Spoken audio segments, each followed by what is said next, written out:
guys, I'm Jeffrey. Today I'm going to tell you the third part of the story of Esther.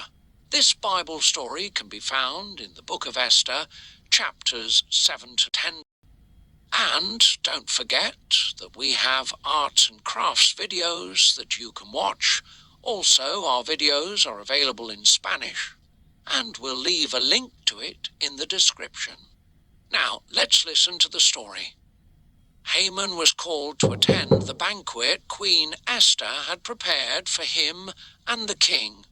As they were drinking wine, the king asked, "What is your request?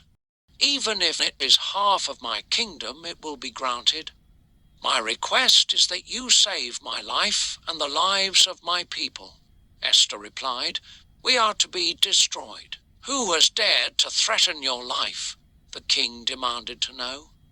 "An enemy," replied Esther, "this evil Haman." Haman looked terrified.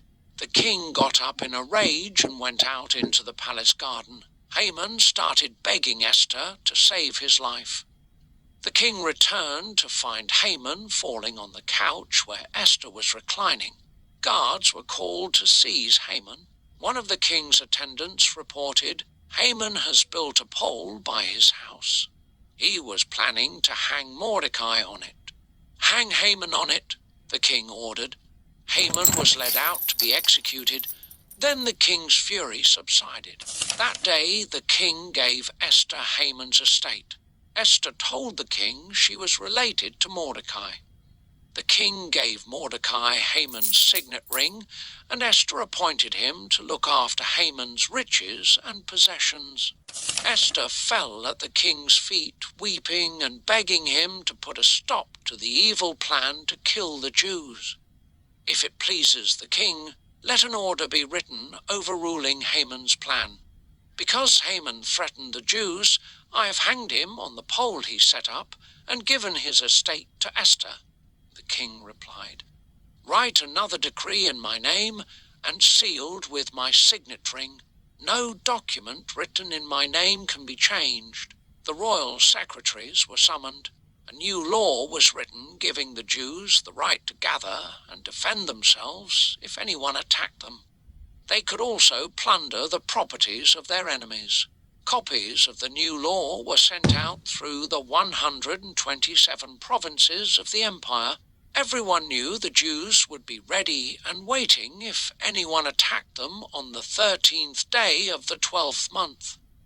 When Mordecai left the palace, he was wearing a royal purple robe and crown.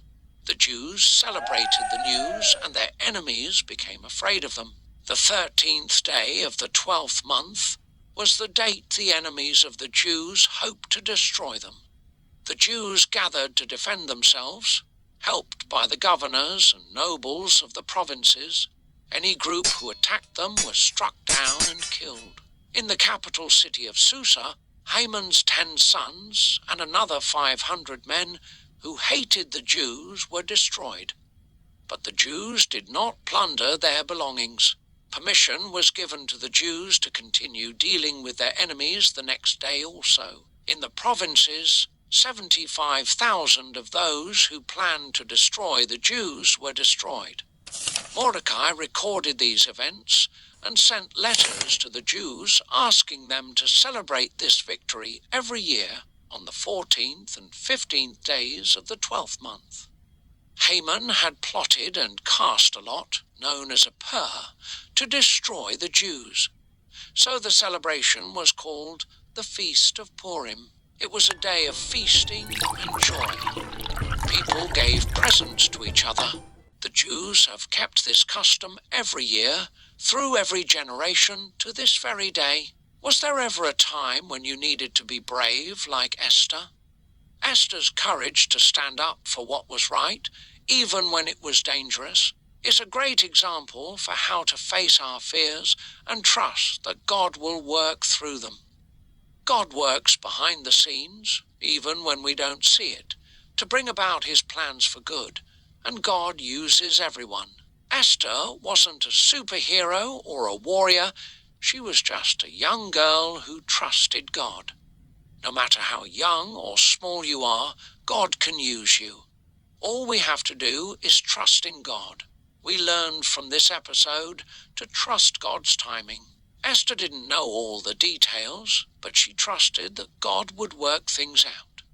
When you face a difficult situation, pray to God, be brave, and trust that God will help you. Trust in God's timing and know that He is always in control, even when things don't seem to be happening quickly enough. And remember, God loves you so much and has great plans for you. Thanks for watching. Please like and subscribe. We'll see you guys next time. Bye!